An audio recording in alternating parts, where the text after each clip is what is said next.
Thank you so much. And everybody, thank you so much for attending. If you were with us yesterday, we discussed restatements and kind of alluded to some of how the restatements can be, we can use our restatements based on changes in the Secure Act in order to help you have a plan that can benefit both you as a plan sponsor and your participants in the upcoming years. So today we're going to discuss the Secure Act and how it may impact your plan. And I've done this presentation a couple of times over this past year, and have said, a lot of people forgot about the Secure Act because it came out December of 2019, and it was known to be one of the biggest changes in the retirement plan landscape. And then COVID hit, and so we were sort of coming back to it, saying, "Oh, do you remember the Secure Act?" So I started this slide off with "Remember the Secure Act," but I think the Secure Act has coming back in the forefront now that not necessarily that COVID's behind us, but now that we're looking to a lot of the provisions are going to impact the 2020 plan year and big impacts in the 2021 plan year. So the Secure Act has hit the landscape once again as far as communication from third-party administrators and record keepers. So today, I always like to split up the Secure Act into how it impacts the participants and then how it impacts the plans. So we'll discuss the plans first and then the participants second. So as I mentioned, the Secure Act, it was enacted in December of 2019. And most of the provisions are effective for 2020, but there are some big ones for 2021. No formal amendments are going to be required until the plan year beginning on or after January 1st of 2022. So most plan document providers, they don't have this language available for plan sponsors to amend their plans formally yet. But what you can do at this point in time is just maintain a checklist as to what provisions you're taking advantage of in the Secure Act and how you are taking advantage of those, so that once the language is available, then we can properly amend your plan doc. And then most, like I had said earlier, this is basically the most significant pension legislation since 2006. On the call yesterday, when we discussed the restatement period, the prior restatement period was called PPA because PPA was so impactful for the qualified plan landscape. And then the new restatement, which is technically, it didn't take into consideration any changes beyond 2017. And basically from 2006 to 2017, there wasn't any significant change. So we have just a simple, basic restatement title of cycle 3 for this next cycle, for this next restatement cycle. So as you can see, we're excited about the Secure Act and how it's impacting qualified plans because we haven't seen a lot of change since 2006. So from a plan standpoint, the Secure Act provides for a delayed adoption of a qualified plan. We'll discuss that. Relaxed provisions for the safe harbor non-elective plans. It provides a small tax credit for, a tax credit for small employers. And then we're going to talk a little bit about this long-term, part-time employees. That has gotten IRS attention and they've provided more guidance on this. But we are still waiting a lot of guidance on that particular item. And then we will also discuss the increased penalties that the IRS will be assessing to qualified plans. So for the delayed adoption date for plans, this is a great feature, especially most of you, since you're on this call, you already have a qualified plan. So it isn't necessarily going to impact you, but if we've got financial advisors on the call as well, your clients, when they complete their tax return for 2020 and 2021 and decide they've got, potential to sock away money in the form of a deduction by starting a retirement plan, plan sponsors now have that ability to, while they're completing their tax return, to look back at the prior tax year, 20 in this example, and they can decide, we would like to have a qualified plan. For you guys on the phone who already have a qualified plan, this could be the addition of a cash balance plan for you, if that looks feasible. So again, when we're in 2021 doing taxes for the 2020 year, you could consider, would another qualified plan added on top of our plan, or for any financial advisors with clients, would a new qualified plan work for my clients? And the plan can be retroactively adopted back to the first day of 2020 during the 2020 year. However, notice that the employee contributions can't be retroactively in place for the 2020 plan year. So this would only include employer contributions such as a profit sharing contribution, or if a defined benefit plan was added, the defined benefit contributions. So the next biggest feature that I think could be very impactful for any of you guys on the call that do not currently have a safe harbor plan is these relaxed rules for safe harbor non-elective plans. So a non-elective safe harbor plan provides that if a plan sponsor contributes 3% to all eligible participants, regardless of their contribution to the plan, and then that contribution is 100% vested, then the plan is deemed to pass non-discrimination testing with regard to employee contributions, deferrals. And then it could also be that you're not subject to non-discrimination testing for matching contributions as well. So what the IRS has come out with the Secure Act is that, number one, a plan sponsor can adopt a safe harbor plan up till, in this example, you could adopt a 3% safe harbor non-elective plan up until December 1st, 2020 for the full 2020 plan year. If you decide to adopt a safe harbor plan beyond December 1st of 2020, you still have up until December 31st, 2021 in order to have a safe harbor non-elective plan. But at that point in time, you're going to have to kick in 4% rather than the 3% non-elective contribution. But again, you're deemed to pass the non-discrimination testing for 2020. So where this is really going to be important, and you may be considering it already, if you're a non-safe harbor plan, do you have non-discrimination testing failures each year where you're having to kick back employee deferrals to highly compensated employees? If you do experience that this is something that you may want to consider, because what you can do, you could go ahead and add a safe harbor feature this year. And again, if you have it put in place by December 1st, then you only have to contribute the 3%.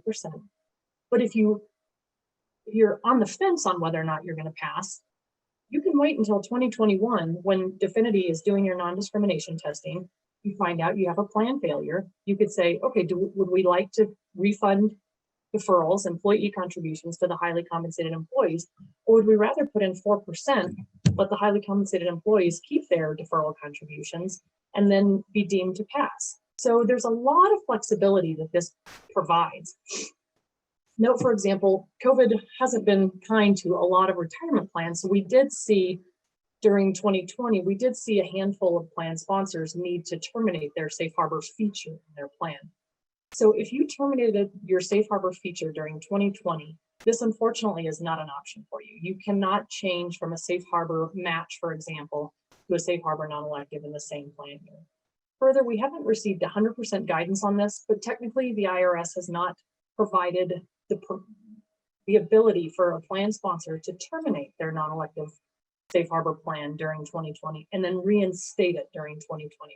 We don't have that guidance, but more than likely you could not reinstate a safe harbor plan for the 2020. So this would be for a plan sponsor who has not had any safe harbor feature during the 2020 plan year. And note, this also can be used in future years. 2020 is the first year in which we can retroactively apply safe harbor to the plan year. So note the contribution, the 3% contribution, it's going to apply for the full year. So even if you instate it, put it into the plan December 1st, you won't just be able to contribute from December 1st to December 31st for 2020. You'll have to make a contribution for the full 2020 plan year in order to take advantage of safe harbor. So another provision that the Secure Act provided was for safe harbor non-elective plans, a notice to participants at the beginning of each year is no longer required. So note, this is only applicable if you simply fund a profit sharing contribution, which is the 3% non-elective. You could contribute an additional profit sharing if you do, but if you take advantage of a safe harbor plan with regard to the match, so for example, if you have a 3% non-elective contribution you make, and then you also make an additional match of say 50% of 6% of deferrals, that match and that additional match is also deemed to pass safe harbor or pass non-discrimination testing because of your safe harbor status. If you were to take advantage of an additional match, then you still need to distribute a safe harbor notice. And the reason for that is the IRS just wants participants to know that as a plan, you are providing something to a participant that they are going to receive because of their contributions to the plan. So if you simply provided a 3% non-elective contribution, a participant is going to receive that regardless of what they put into the plan. So that's where the IRS sees that there is no requirement for a notice for that group. So again, I already discussed this is ideal for clients who start the 2020 plan year subject to ADP ACP testing, and that's what we call non-discrimination testing, and then you discover your testing failures in 2021. So you might want to consider a safe harbor feature. So as I discussed, if you have a match, safe harbor match, you are still required to distribute a notice at the beginning of each year. Newly established 401k plans, so those must have a 3-month plan year. So even though you're allowed to retroactively add safe harbor on December 1st, if it's a brand new plan, you still need to have that 3-month plan year. So we're happy to, our sales team is happy to discuss that with you if you've got clients looking to add a safe harbor feature for 2020. Just note that we still have to have a 3-month plan year, short plan year for that beginning year. And then also you cannot do a mid-year switch from safe harbor match to safe harbor non. So the third item that I think is very impactful for the Secure Act on small plan sponsors is this tax credit for starting up a qualified plan. So it follows, it's available for small employers, and that follows the rules of simple plan, so 100 or fewer in the prior plan year. For this first tax credit, you must have at least one non-highly compensated employee. And it's available for new plans. So if you had a simple plan, if you had a SEP, if you had a 401k plan in the past, for the past 3 years, you're not eligible for this credit. But if you haven't had any of those, then you could start a new qualified plan, and then you can receive a tax deduction, a tax credit for, and we'll go over the calculation, but the tax credit's available for 3 years. Note that any employer that receives the tax credit doesn't also get a deduction for that. But as you'll see in the formula, you only receive a credit for 50% of your expenses. So the other 50% that's not covered by the credit, the plan sponsor can take a deduction on that part of the expense. Note, if the plan sponsor adopts 2 plans, so if they've got a DB and a DC combo, it's the sum of the expenses that all apply to the credit. They don't get 2 separate credits because they opened up 2 plans. So the calculation of the credit, so I mentioned earlier, it's 50% of the startup costs paid by the employer, and that's key, paid by the employer, not paid by plan assets, up to the greater of $500 or 250 times the number of eligible non-highly compensated employees capped at 5,000. So basically with this calculation, in order to receive the full credit, you need to have at least 20 non-highly compensated employees and 10,000 worth of startup costs. This is not available for government plans or tax exempt entities. So the startup costs, that is somewhat of a misnomer. As you realize, this is a 3-year tax credit. So am I going to have startup expenses for 3 years? Likely not. So fortunately, the IRS has explained what a startup cost means, and that just means their ordinary and necessary expenses paid in connection with the establishment or administration of the plan. So years 2 and 3, you're not going to have startup costs, but you're definitely going to have administrative costs. And if they're in excess of 10,000, and if you've got 20 or more NHCEs, non-highly compensated employees, then you can receive the full $5,000 tax credit available under this. So what about for plan sponsors who already have a plan in place? Is there a tax credit available for those plan sponsors? And the answer is yes. So it still applies to the small plan sponsor, so 100 employees or fewer in the prior plan year. There's no non-highly compensated employee requirement for this. So if you're a solo K practitioner, if you add automatic enrollment, and I'm going to use wonderful acronyms that we have in ERISA, an EACA or a QACA, you add that feature to a new or an existing plan. So if you already have a plan in place, you add automatic enrollment, you can receive a credit of up to $500, regardless of your operating expenses or startup expenses. So just to note, an EACA, which is an eligible automatic contribution arrangement, that needs to be in place for a full 12-month period. So the IRS hasn't really been all that clear on whether just a traditional automatic contribution arrangement, just an ACA, is eligible for this. They specifically say an EACA. And so the rules of an EACA is it has to be in place for the full 12 months of the plan year. So you would need to put this in place by January 1st, or if it was a brand new plan, then it could be a shorter plan year. But if a new or existing plan adds auto enroll as of the first day of the plan year, then the plan sponsor will receive a credit of up to $500. And this again is also available for up to 3 years. Same thing with the deductions. If you've received the credit, you can also make a deduction, and it's not available for government or taxes. This is actually this last bullet is something that has come out a little bit more in the guidance that came out with the long-term part-term employees. So this tax credit does apply separately to each eligible adopting employer in a MEP. So this credit doesn't just apply to the MEP in general, it's the employees, and by MEP, I mean a multiple employer plan. So any adopting employer in that MEP would be able to receive this credit, depending on if there's a small employer or not. So the next item is this participation of part-time employees. Now, this isn't on a lot of people's radars, but as we've been restating documents, I've seen a slew of plan sponsors that have provisions in their plan document that require participants to be age 21, meet a year of service, and then they'll enter the plan on the following January 1st or July 1st. So for those design setups, it almost always inevitably keeps out part-time employees. So the IRS has seen, well, we already have a deficit of savings for a retirement plan and the population in the United States. And we've got this group who just inevitably doesn't ever have the option to make contributions to a plan, and they're these part-time employees.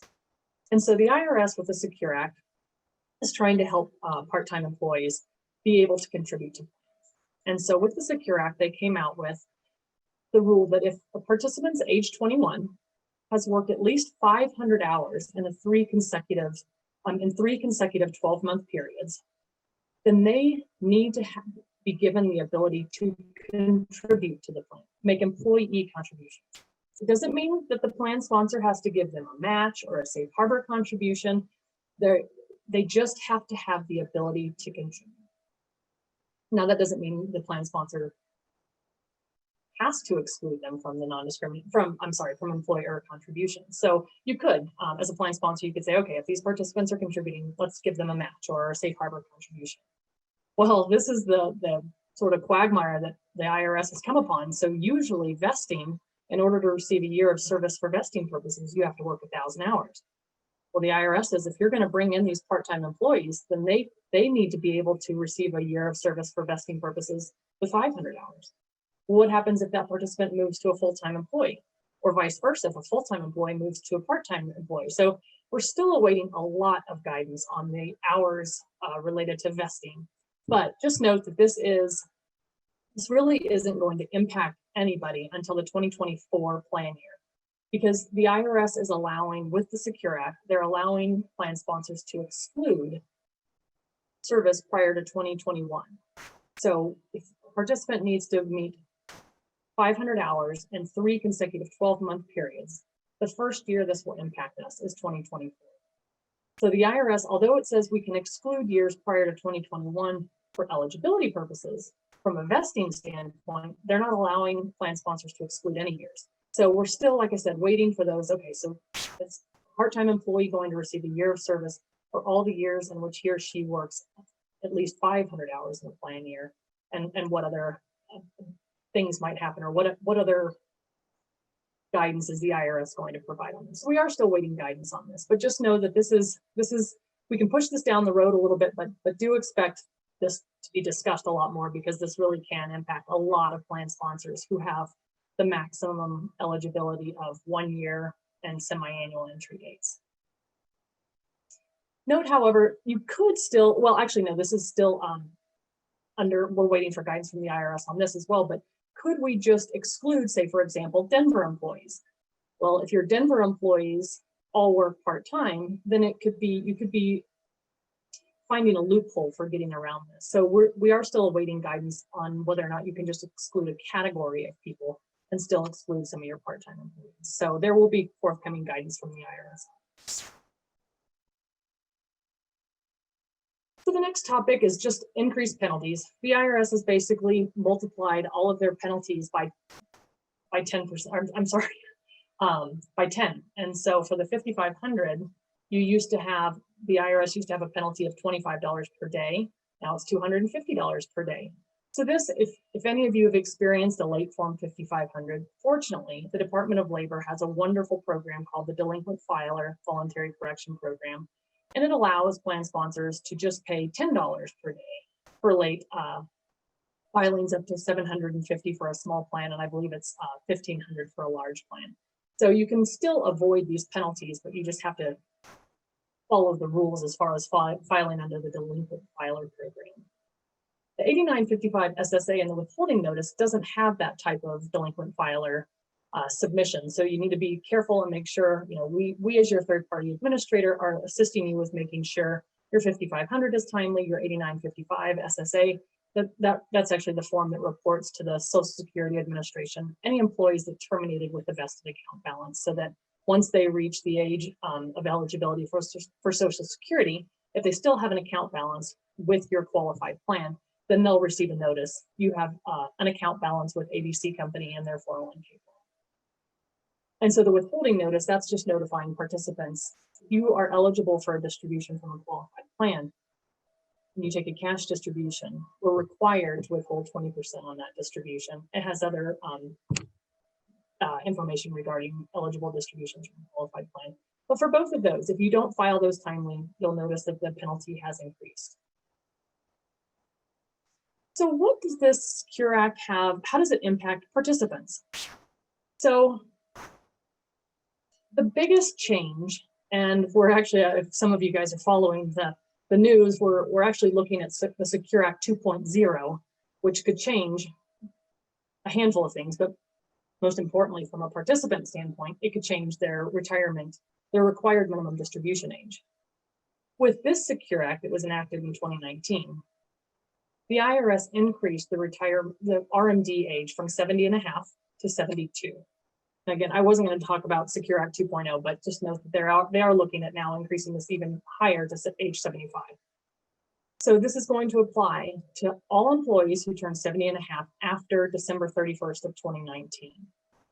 And it applies to all plan types, 457Bs, IRAs. But note that the old rule, so if somebody turns 70 and a half prior to January 1st of 2020, they're still required to take those RMDs.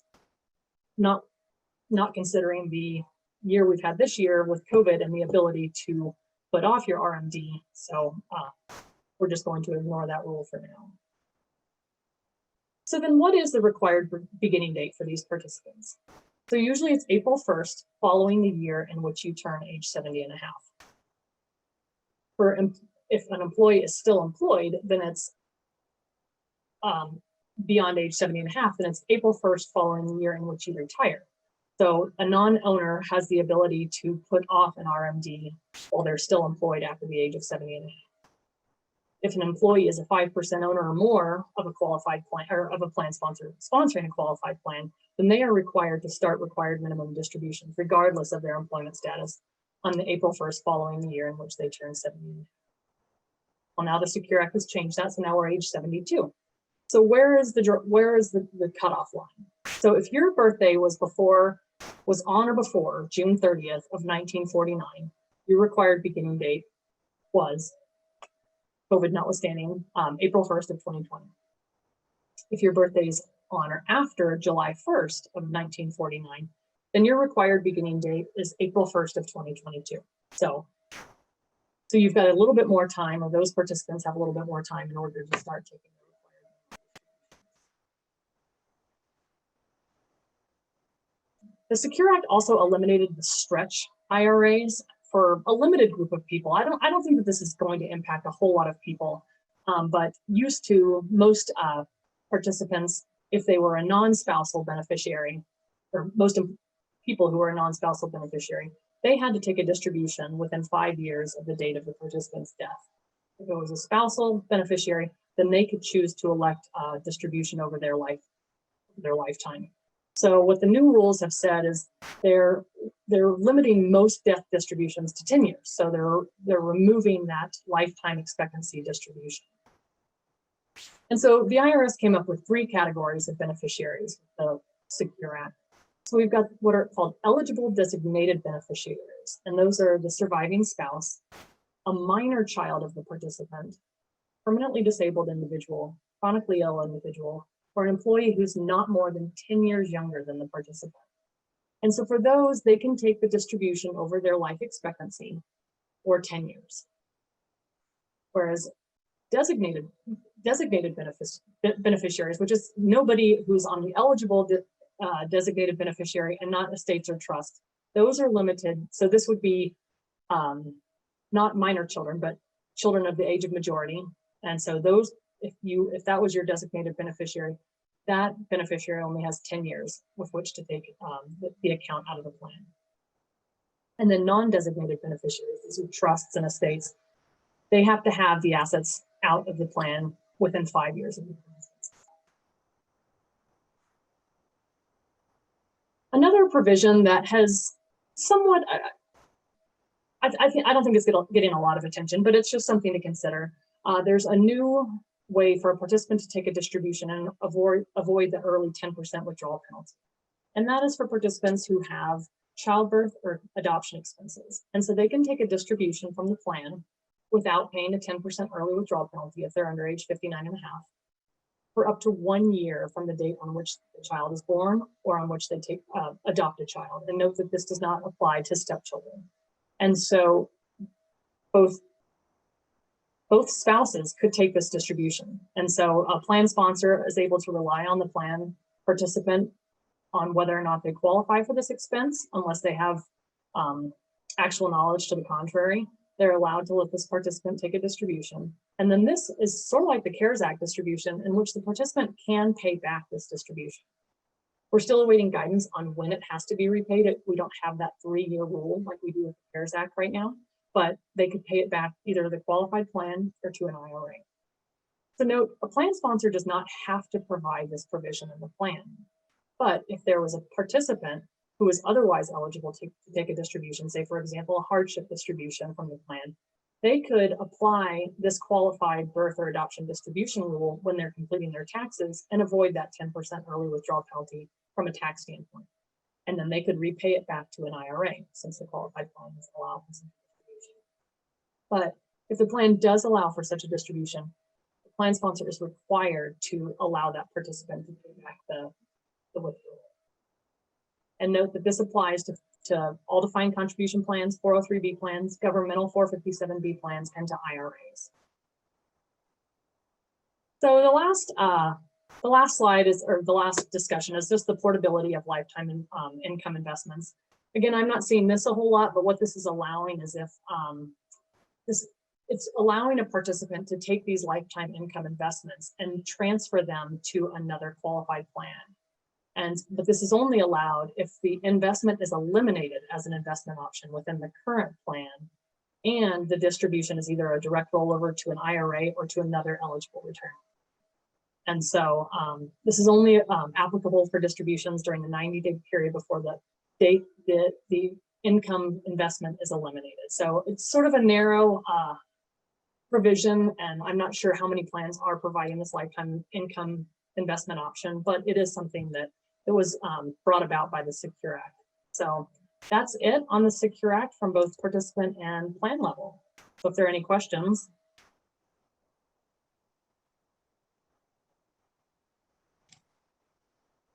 Brooke, I believe we do have a few questions here. I'm going to pass it on to Elke. It looks like she's back online. Yes, I am here. Thank you, Sandy, for stepping in. Elke, I can't hear you.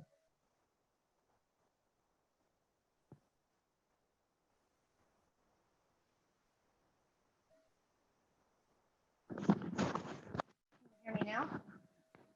I can.